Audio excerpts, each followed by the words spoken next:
द्वापर युग में पृथ्वी पर राक्षसों के अत्याचार लगातार बढ़ने लगे। पृथ्वी गाय का रूप धर भगवान ब्रह्मा और विष्णु के पास गई। हे भगवान, धरती पर राक्षसों के अत्याचार बढ़ते ही जा रहे हैं, कुछ कीजिए प्रभु।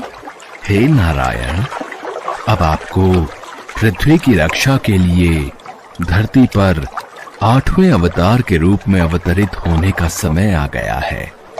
ठीक है ब्रह्मदेव, मैं पृथ्वी का उद्धार करने के लिए मानव रूप में जन्म लूंगा।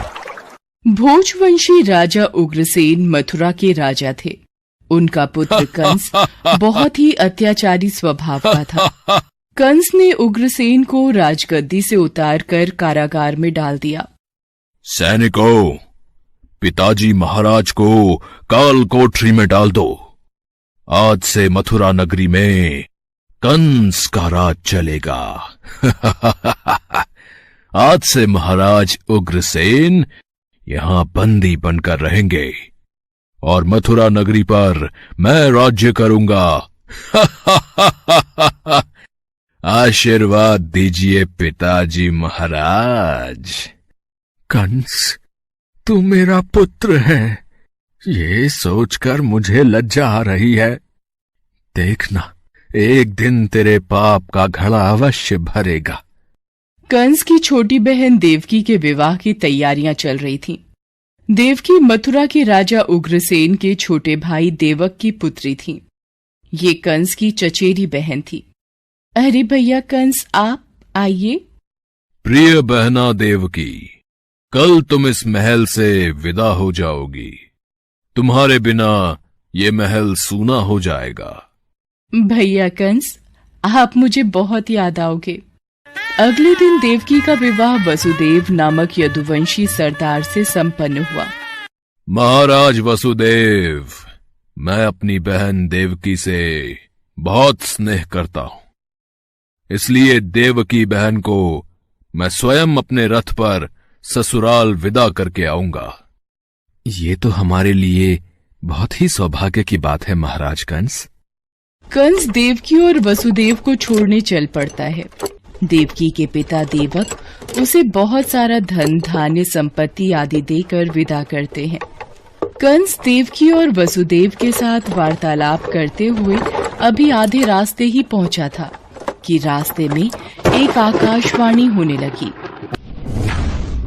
हे कंस, जिस देवकी को तू बड़े प्रेम से ले जा रहा है, उसी में तेरा काल बसता है। इसी के गर्भ से उत्पन्न 8वां पुत्र तेरा वध करेगा, तेरा वध करेगा। ये आकाशवाणी कैसी? नहीं, ये झूठ है। देवकी की कोख से जन्मा 8वां बालक मेरा वध करेगा? नहीं, ऐसा नहीं हो सकता। यदि ऐसा है तो मैं वसुदेव का ही वध कर देता हूं। हाँ, यही ठीक रहेगा। फिर मुझे कोई डर नहीं। नहीं भैया, इनका वध मत करो। मैं आपके आगे हाथ जोड़ती हूँ। मेरा सुहाग मत उजाड़ो भैया कंस। मैं आपसे वादा करती हूँ, मेरे गर्भ से जो भी संतान पैदा होगी उसे मैं तुम्हें सौंप दूंगी, पर इन्हें मत मारो भैया। ठीक है, मैं वसुदेव का वध नहीं करूंगा, पर तुम दोनों अब मथुरा के महल की काल कोठरी में बंदी बनकर रहोगे। कंस, देवकी तुम्हारी प्रिय बहन है, मुझे काल कोठरी में बंद कर दो, पर देवकी को छोड़ दो।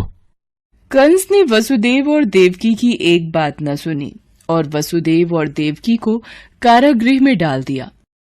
देवकी वसुदेव दोनों बहुत ही दुखी और हताश हो रहे थे।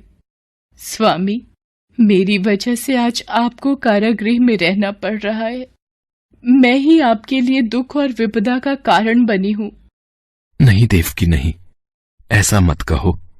मैं तुम्हें पत्नी रूप में पाकर बहुत प्रसन्न हूं। हमें एक दिन कंस के पापों से मुक्ति जरूर मिलेगी। पर स्वामी, भैया कंस मेरी कोख से जन्मे सभी बच्चों को मार देंगे। हम क्या करें? देवकी वसुदेव कारागृह में दुख भोग रहे थे। कंस देवकी और वसुदेव को धमकाता रहता था। वसुदेव देवकी के बच्चा पैदा होता और कंस कारागृह में आकर देवकी के हाथ से बच्चे को छीन लेता। ला, ये पुत्र मुझे दे बहना। भैया, मेरे पुत्र को मत मारो भैया, नहीं। स्वामी, हमारा पुत्र, मैं अपने सामने ही अपने सभी पुत्रों का वध होते कैसे देख पाऊंगी? देवकी बेहोश हो जाती है। हे ईश्वर, कोई रास्ता दिखाओ। कंस के अत्याचारों से हमें कब मुक्ति मिलेगी प्रभु? देवकी, आंखें खोलो। कंस बहुत ही क्रूर और अत्याचारी राजा था, जिससे प्रजा बहुत डरती थी।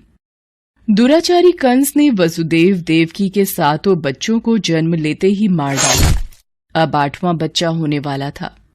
देवकी के 8वें पुत्र के जन्म का समय निकट आ रहा है, इसलिए पहरा और भी बढ़ा दिया जाए। जो आज्ञा महाराज कंस। देवकी वसुदेव के कारागृह में बंदी रहने की बात नंद गांव में वसुदेव के मित्र नंद के कानों तक भी पहुंची। दुराचारी महाराज कंस ने वसुदेव और देवकी को कारागृह में बंदी बना रखा है। देवकी के 8वें पुत्र के जन्म का समय निकट आ रहा है और इधर यशोदा को भी बच्चा होने वाला है। मुझे उनकी सहायता करनी होगी। 8वें बच्चे की रक्षा का उपाय सोचना होगा।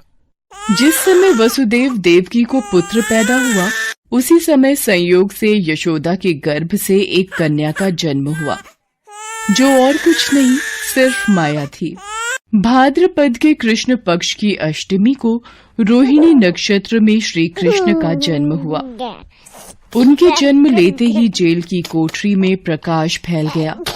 वासुदेव के सामने शंख चक्र गदा एवं पद्मधारी चतुर्भुज भगवान ने अपना रूप प्रकट कर कहा, वसुदेव, मैं बालक का रूप लेकर देवकी के गर्भ से जन्म ले चुका हूं।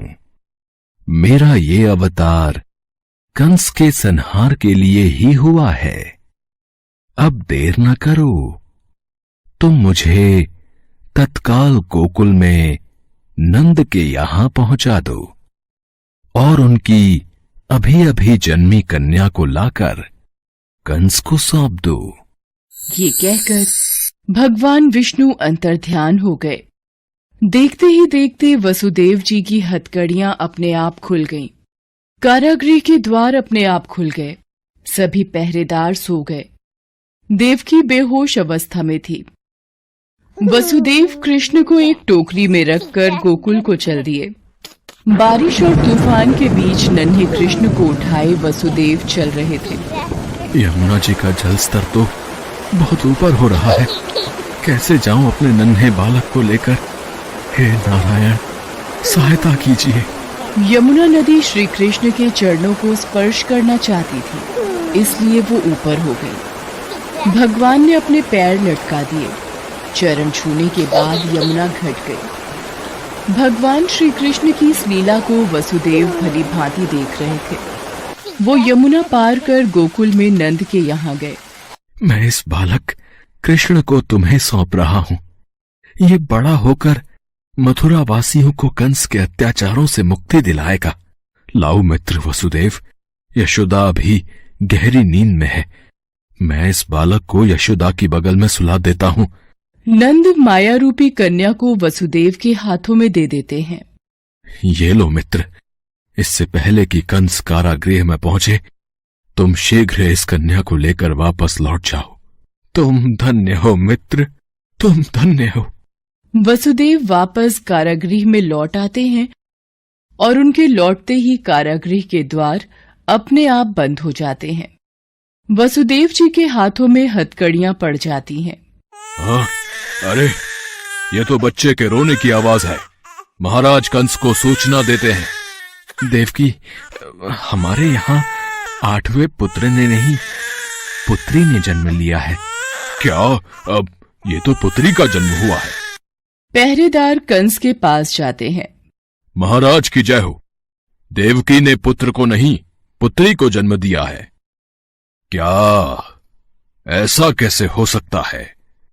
कोई बात नहीं, शायद मेरे प्रकोप से भगवान भी डर गए और पुत्र की जगह पुत्री का जन्म हो गया। ये तो विधि का विधान बदल गया, पर मुझे सावधान रहना होगा। मैं इस कन्या का भी वध कर दूंगा। भैया इसे छोड़ दो, ये तो कन्या है। आपको तो मेरे 8वें पुत्र से कष्ट था। कंस ने देवकी की एक न सुनी और कन्या को देवकी की गोद से छीन लिया। कंस ने जैसे ही कन्या को पत्थर पर पटक कर मारना चाहा, वैसे ही कन्या कंस के हाथों से छूटकर आकाश में उड़ गई और कन्या ने देवी का रूप धारण कर लिया। हे कंस, तुझे मुझे मारकर कोई लाभ नहीं मिलेगा। तुझे मारने वाला तो कब का पैदा हो चुका है और गोकुल पहुंच गया है। ये कहकर देवी अंतर्ध्यान हो गईं। कंस ये दृश्य देखकर गुस्से से छटपटाने लगा और गुस्से में अपने महल में आ गया। कंस ने श्री कृष्ण को मारने के लिए अनेक दैत्य भेजे। श्री कृष्ण ने अपनी अलौकिक माया से सारे दैत्यों को मार डाला। बड़े होने पर कृष्ण ने कंस को मारकर उग्रसेन को राजगद्दी पर बिठाया। उस दिन से श्री कृष्ण के जन्म महोत्सव को सारे देश में बड़े हर्षोल्लास से जन्माष्टमी के रूप में मनाया जाता है।